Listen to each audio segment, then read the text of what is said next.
Welcome to the Light Years podcast. Nothing makes me happier than when Sam Esfandiari is out of town. That means I have full and sole ownership of what goes on the show. I can do anything I want, and things get weird. So I bring on a friend of the program, Jason Dumas. Sir, how you doing?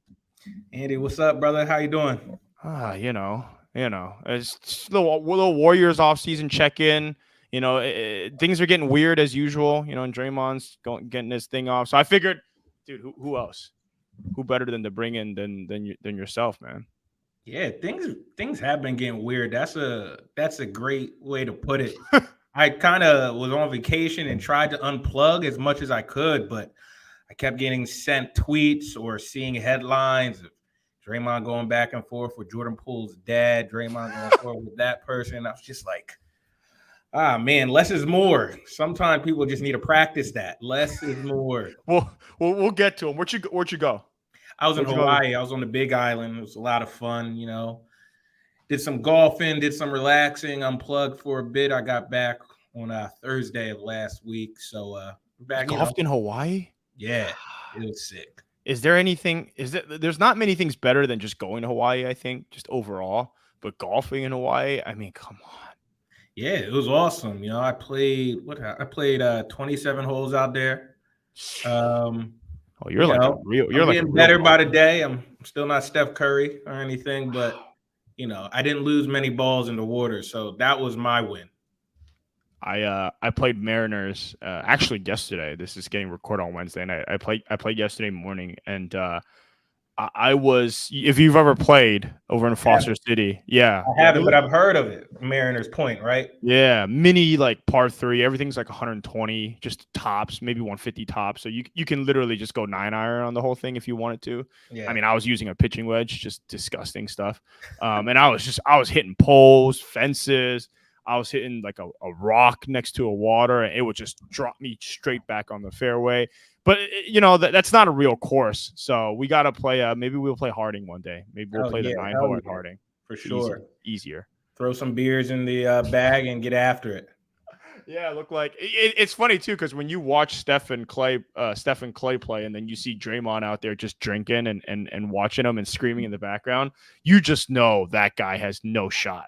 No shot out there. That's like me. I am Draymond when I play with friends that actually know how to play. If we're going 18, I'm done by the 12th. I'm just standing in the corner and drinking. That's it. Yeah, I have more fun when I'm just trying to have fun and throwing a couple back and being super casual about it. When I'm like really trying to lock in on there, that's when I start overthinking on my shot. I start slicing stuff.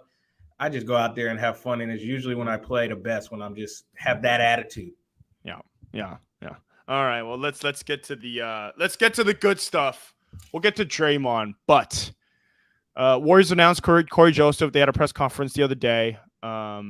They signed Lester Quinones to a 2-way contract. Maybe a little bit of a surprise, but we knew all that stuff was going to happen. I wanted to bring you on to talk about one thing: the interest the Warriors have the rest of the offseason.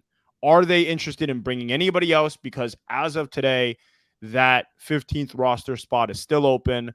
Are they going to bring in Rudy Gay?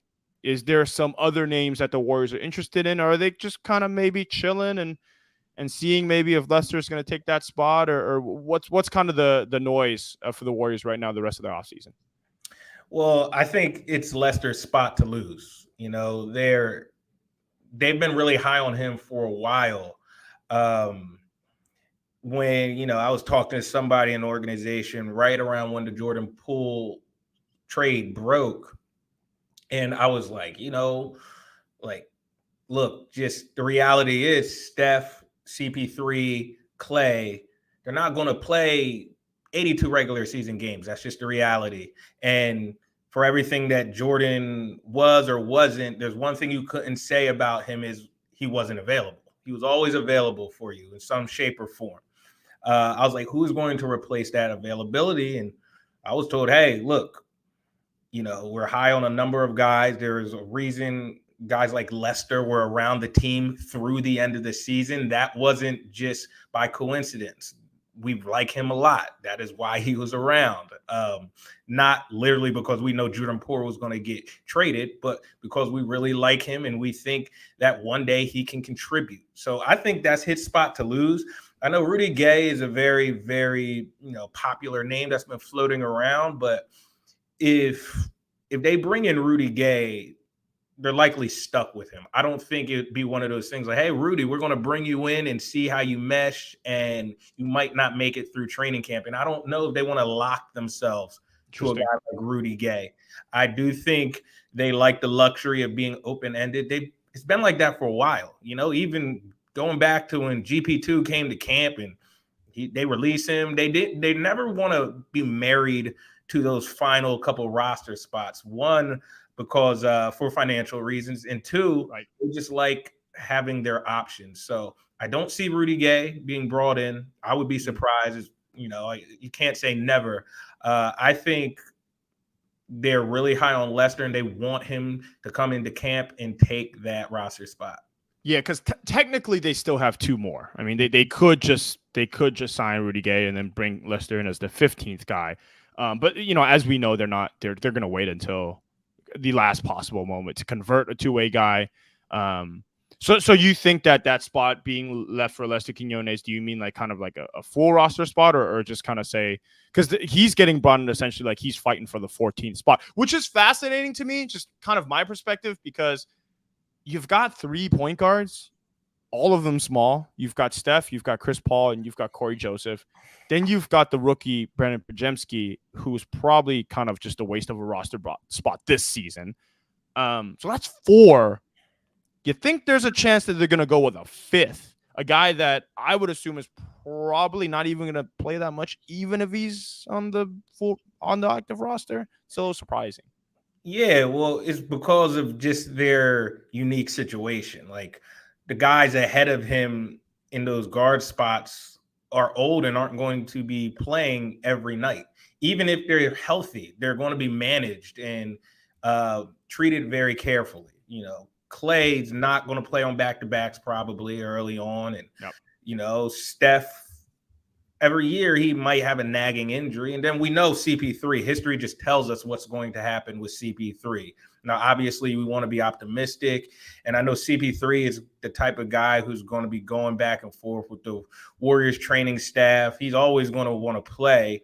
So they'll have their business cut out for them with that. But I just think it would be smart for them to forecast that their top guards aren't going to be available every night.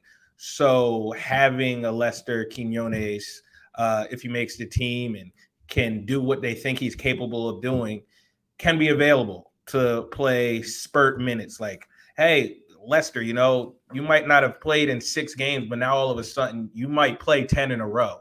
Right. Because Steph has a nagging injury. CP3 needs some rest. Klay is only going to be playing, 4 of the next 6. So I think they have use for him, just forecasting that roster and when you think people will and won't be available. Yeah, he feels like, to me, it feels less so. I know people throw the Jordan Poole comparison out for Quinones. To me, it feels a little bit more like a Damian Lee, actually. Yeah. It feels more like, he feels more to me like a fringe NBA guy who's a great team chemistry, brings real good energy, very good shooter, maybe becomes a very smart defender. I can't tell yet, to be honest with you, watching Summer League basketball, but he feels like a really good back of the rotation guy. For the he scores in spurts, like that's one skill that from all I've seen him in the past couple of years, and I do believe that he can do at the NBA level is score. Yeah. And sometimes at the end of the day, defense, rebounding, all that be damned. If you have a guy who can put the ball in the cup, he will find his way on the court, because there's situations where that's all you really need. And that could be valuable on nights when Steph and Klay or Chris Paul aren't available. You just need somebody to score buckets. I mean, like you said, you don't want to compare him to Jordan Poole. I know you see some of the moves and mannerisms that kind of mirror each other, but sometimes on those nights where Steph and Klay and people weren't playing, Jordan Poole was just out there getting buckets. And what did he average? 24 points per game when he started? Yeah. even if they didn't win a lot of games, he kept them afloat through spurts because he could score. Yeah. Comments are bringing up GP2. Cipriano and Jason Forster are bringing up kind of what about GP2 in this mix here. Kind of more of a 3-4. I mean, hell, kind of the 5 on offense. I don't really think of him as a guy like in a guard rotation. I mean, how many dribbles does he even take? Yeah, I mean, he'll take some spot up corner threes. He loves that shot, but at the end of the day, he's kind of that glue guy in the rotation, and you could really anyway. It's the 3 to 4 where he usually plays. I know he's only like 6'2". He's just one of those Swiss Army knives who's super unique. So, I think you can throw GP2 out there with a lot of different roster combinations because of all the other things he does. He's typically not going to hurt you. Some nights it might be awkward fits, but I don't forecast him as a guard per se, even though he looks like a guard from the naked eye. He does different things where you can have him out there with some other smaller guys. Is he finally healthy? Yeah, he feels great. I was talking to him at Summer League, and last year he was limited. He had a lot of unfortunate situations last year. Obviously, we know the rib stuff with Portland. Then he got sick during that Kings series. It took a lot out of him. He is not the type who's going to talk about his ailments. One, because he doesn't want to give the opponents anything to take advantage of. But two, that's just not the type of cloth he's cut from. But there's a lot of stuff that kind of held him back last year, and he feels good. He's in shape, and I think he's going to get back to the type of player that we saw towards June in Boston when he was really just doing everything for them. Yeah, if it wasn't one thing, it was another for GP2 last season. So it's good. I mean, the Warriors need guys like him to play well. They need guys like him and Moses Moody and Jonathan Kaminga to kind of. I mean, a lot of the season depends on those guys because I think you're going to get a lot of what you're going to get out of the vets. As much as we want to say Klay's got some question marks in the postseason, same with Draymond. Dude, in the regular season they're going to be fine. The question is, what else is these other guys going to bring him? Yeah, you need guys to get you to the finish line. Like, Steph, and when I say the finish line, I mean, like, you need guys to get you to the postseason. Like, once you get there and, the team start game planning more in the roster and, the rotation kind of shrinks, like you said, you know what you're going to get. You know what you're going to get from Steph, Draymond, Klay, CP3, you would think, even though we haven't seen him in this situation with the Warriors. But it's those nights against Charlotte in March when guys aren't available and the Warriors are, 2 games behind the 3 seed and like a half game up on the 7 seed. And you need a night from Moses Moody or you need a night from Kaminga because other guys can't go. That's what you're going to need. So I think those are the type of games where Lester could come in off the bench and see some rotation minutes. Those are the type of games where you hope Jonathan Kaminga starts to blossom and Moses Moody starts to blossom.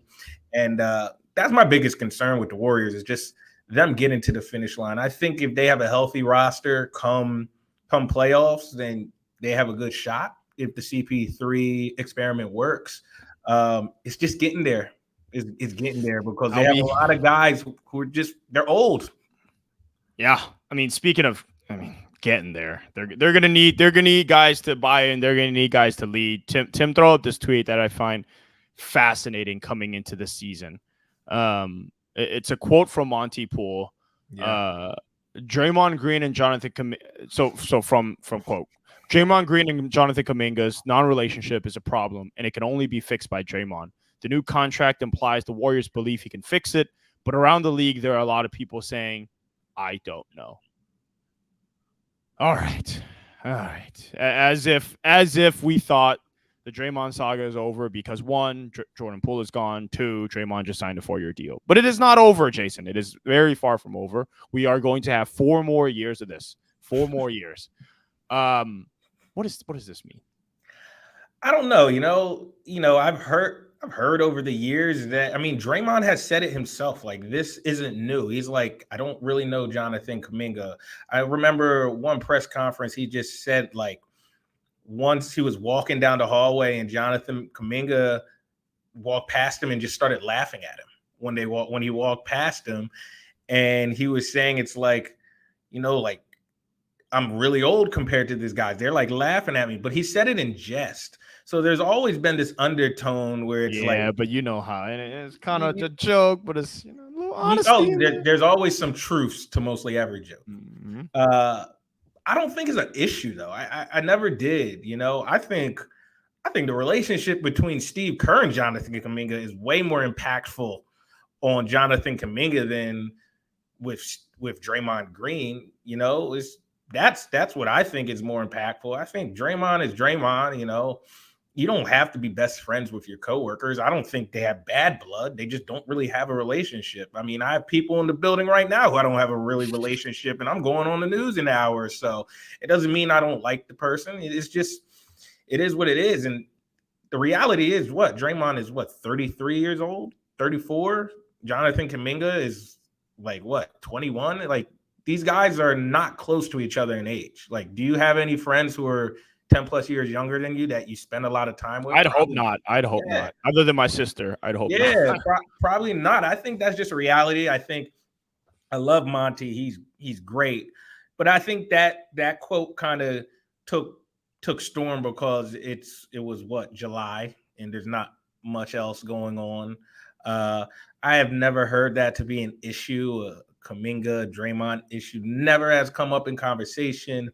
So yeah, I don't think they have really a budding friendship, but I don't think it's anything that they don't like each other. I think Kaminga was frustrated many times over the season, and I don't think it was because of Draymond. I think it was mostly because of his role, and Draymond doesn't control Jonathan Kaminga's role. Only Steve Kerr does. I'm gonna go the other way because of just what happened with Jordan Poole. I think if it wasn't for that, I think I'd be all in with what you're saying, that it doesn't matter.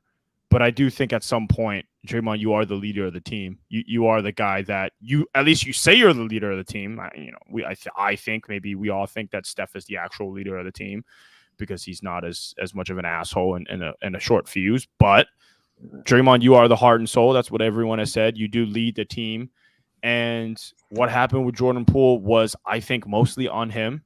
What happened after with the way that Jordan Poole played was probably on Jordan Poole, but that forced the Warriors to make a decision. They chose Draymond, who I think is the right choice. They should have chosen him, but maybe they never needed to choose him. And I do think that maybe he shouldn't, or maybe he doesn't need to be like the big brother to Kaminga, but considering what just happened with a guy that he pretty much got kicked off the team, not a great start. This is kind of a make or break year for Kaminga. Year 3, he's got money on the line, right? Like, is he going to be on the DeAndre Hunter kind of path of NBA, or is he going to be on the? I mean, Cam Reddish. I mean, even he got kind of. I mean, these all guys got paid some money, so either way, like, he's going to be fine. But is he just going to end up being just a guy that's on the fringes of the NBA, or is Jonathan Kaminga going to be an actual NBA rotation player, maybe even a star? I think a lot of that depends on what he's going to look like this season. And outside of the fact that, Jason, we're being told that he's 7'2", and I know not great. Let Perk tell it. I think maybe with Draymond, the thing that might have hurt him the most with the whole Jordan Poole incident is the fact that he lost his voice in the locker room. There was a time where Draymond would talk and people would listen. I think after that Jordan Poole incident, there was a lot of players in that locker room. When Draymond talked, it went in one ear, out the other. It got some eye rolls. You could probably see Jordan Poole sitting on one side of the locker room, kind of glance up at Jonathan Kaminga on the other, and they lock eyes, and what's understood doesn't need to be said. Right. So that probably did hurt him. But you know what? Like you said, though, Jonathan Kaminga wants to get paid. I do not think his main beef is with Draymond Green. I think he wants to find a path to a clear role on the team, which is really what Jordan Poole wanted at the end of the day, too. And I've been on record saying this, how crazy everything was with Draymond and Jordan Poole. I think Jordan Poole's ending was just the fact that he was not in the role he wanted. Yeah. Draymond made everything else awkward, and that situation was ugly, no doubt about it.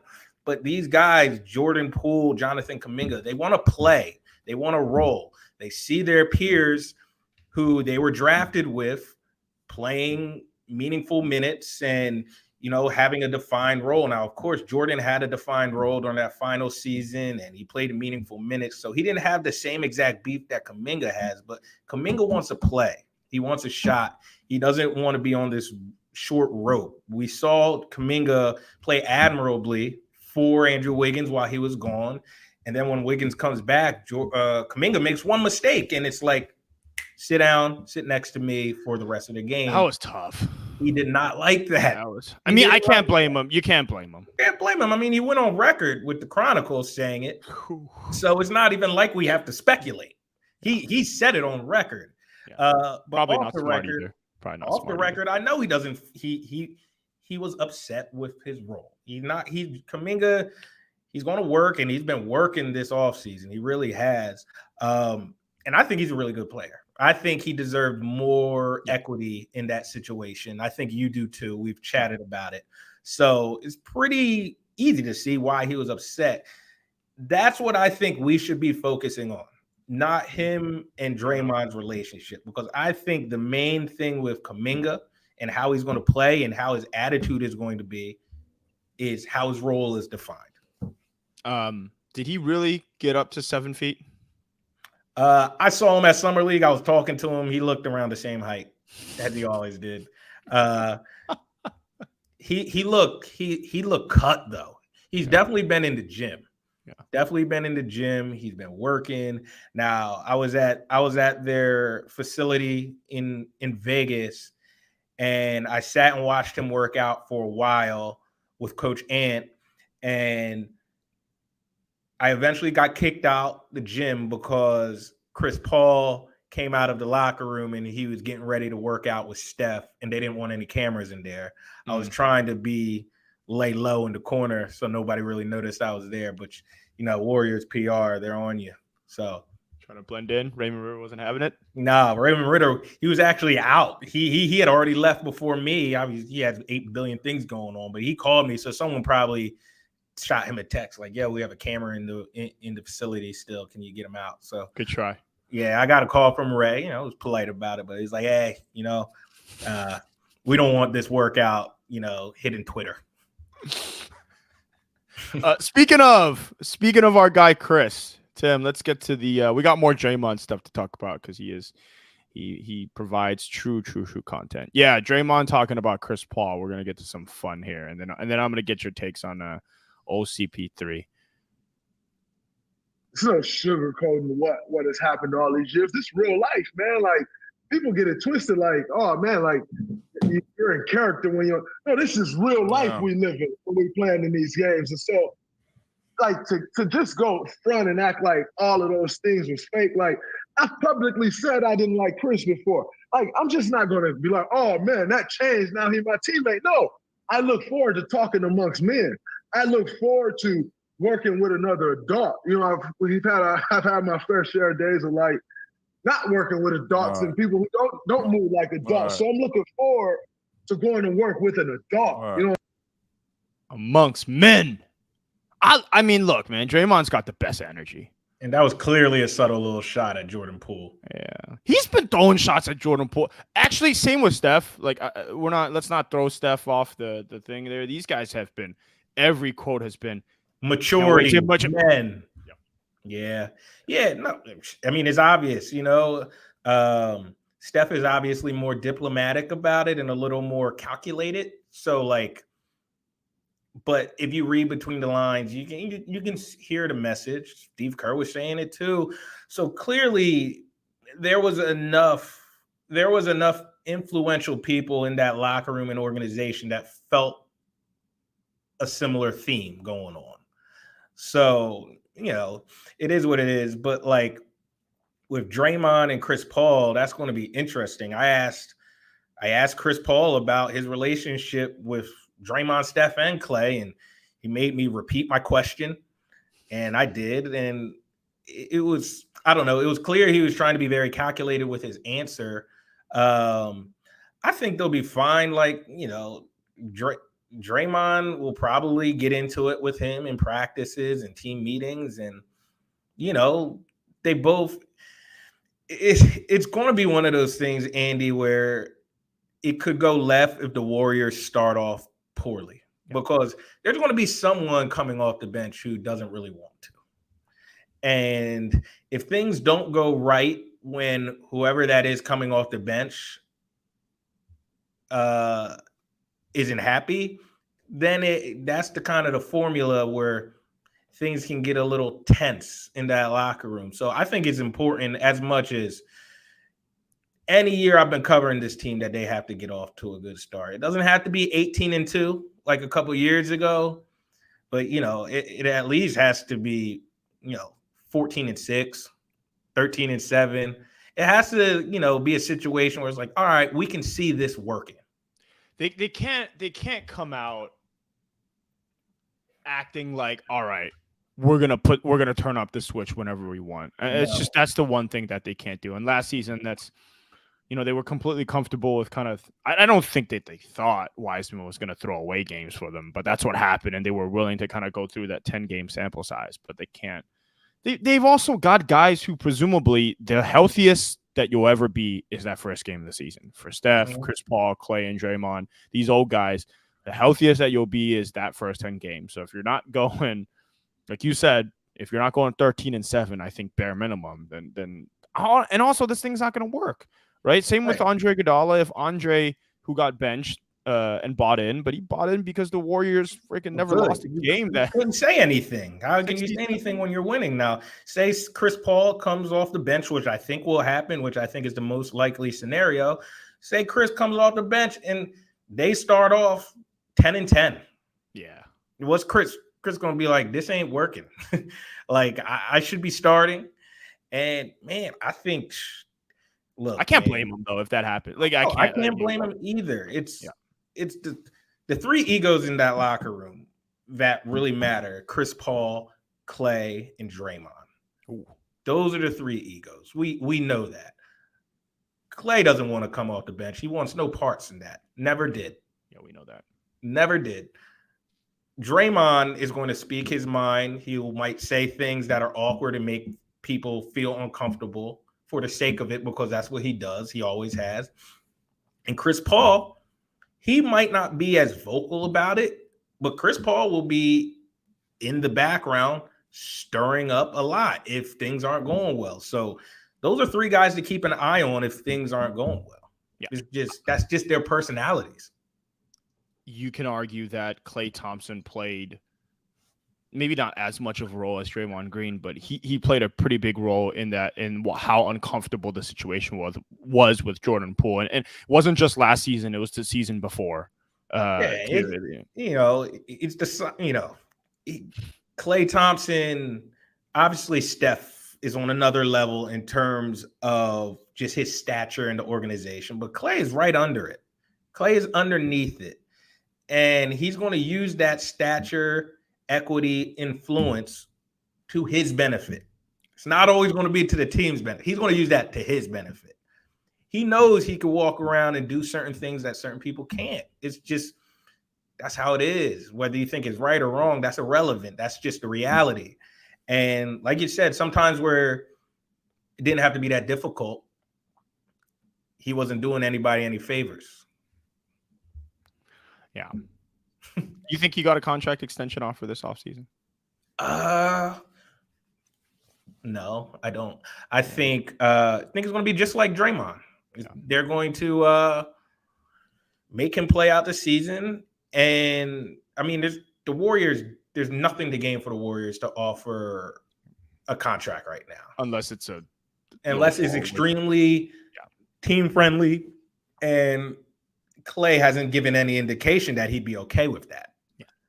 Now he might get to a point where it's like these NFL running backs. Saquon Barkley wanted a big contract. At the end of the day, here, take your $11 million, because this is about the options you have. Yeah. And Klay could be in a similar situation. It's up to him, really.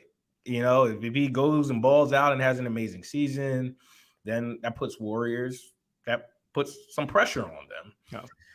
If he finishes the season the way he did this year, that makes it easier for the Warriors to say, hey, man, we want you here. We want you here, but you got to work with us. Yeah.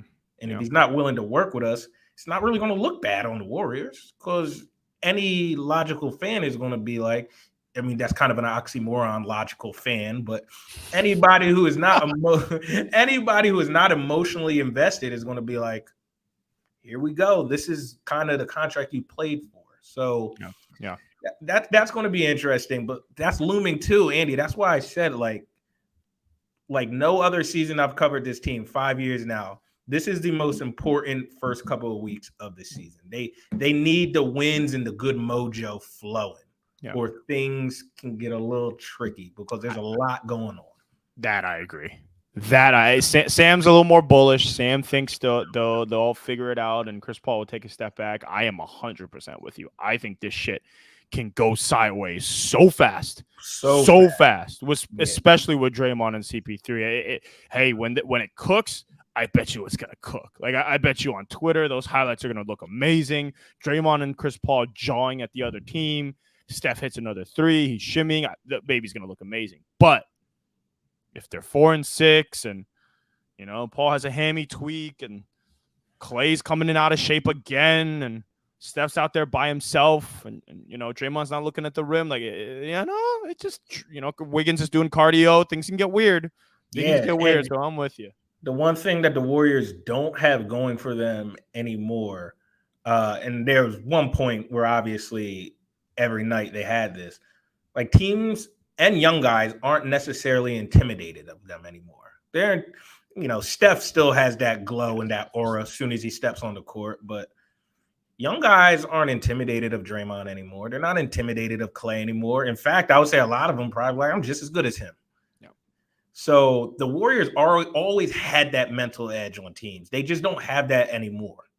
You know what I mean? So it goes to your point where they can't come in with that attitude. It's like, we'll get it sooner or later. Things will click. We'll turn it on. No, they have to come out with that attitude like, we need to win every game.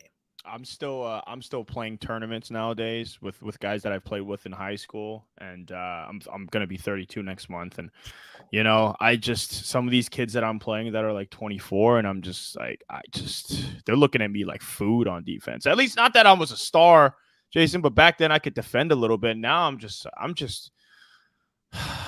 Brother, barbecue chicken out there. I played out in North Beach last weekend, and my back has been hooting and hollering since I played. I don't know why I played on concrete, but it's the same way. Ooh, see? Yeah, same way. I'm like, shots I could usually block off the backboard. You don't get up there anymore. I'm playing off guys a little more than I used to. Because that first step from that kid 10 years younger than me is crazy. Yep, I'm reaching too. I'm just hacking every time. It's the athleticism. It's crazy when you go to think like Steph is 35 and playing at that level that he's playing at. Yeah. Difference between you and I and Steph Curry. I didn't know there was a difference, but that's there's a difference. It's just subtle things that'll remind you that you don't got it anymore. And like you said, not that I ever had it at an elite level, but I could go out there on a pickup court and hold my own and be great. But now it takes a little more time. That's how I feel. All right, we'll get you out of here with one more topic. Summer League basketball. Brandon Pajemski, Trace Jackson Davis. I personally was super impressed with Trace Jackson Davis. He's older. He's been in college ranks for 4 years. They probably drafted him thinking that he could play 8 to 12 minutes a game. Looked like he could play 8 to 12 minutes a game, even though he was coming off a hammy. Pajemski, my first thoughts were he's a year or two away. So what do you think? What were your thoughts? You were there. Your thoughts on I kind of mirror them. I love Pajemski in college, and I was excited when the Warriors drafted him in the sense that as someone I had developed a little rapport with already from covering him at Santa Clara, someone I was familiar with. So I was excited, and he could ball. He was a hooper. I think he really struggled with the length in the NBA. he couldn't finish around the rim really. Even though he has a knack for rebounding for his size, there were still plenty of boards where people just grabbed it over him. And he's like giving 100% effort, and he's just not big enough. Now It's obviously, Steph Curry. Steph Curry. You don't need him to like rebound at an elite level. Obviously, that's not why they drafted him. But I didn't think the length would bother him as much as it did, and he's just not as big as you think he is when you get up next to him. Like I saw him standing next to Steve Kerr, and I'm just like, damn, Steve Kerr is like taller than you. So that kind of like was Steve's jarring. Like 6'3", right? So it's Say that again. Steve's like 6'3", yeah, maybe Steve's 6'3", and it looked like he was a little taller than Brandon. It's not great. So you know what I mean? Like, so I'm with you after watching him play. Granted, it could be different when he plays with other NBA guys and he's out there complimenting Steph and stuff. Maybe it looks different, but what it looked like in Vegas was that he was going to be in Santa Cruz for the entire season. Yeah. It didn't. Honestly, they play different. Don't get me wrong, but in terms of like impact, it looked like Ryan Rollins type. Like just not just out there. Just out there.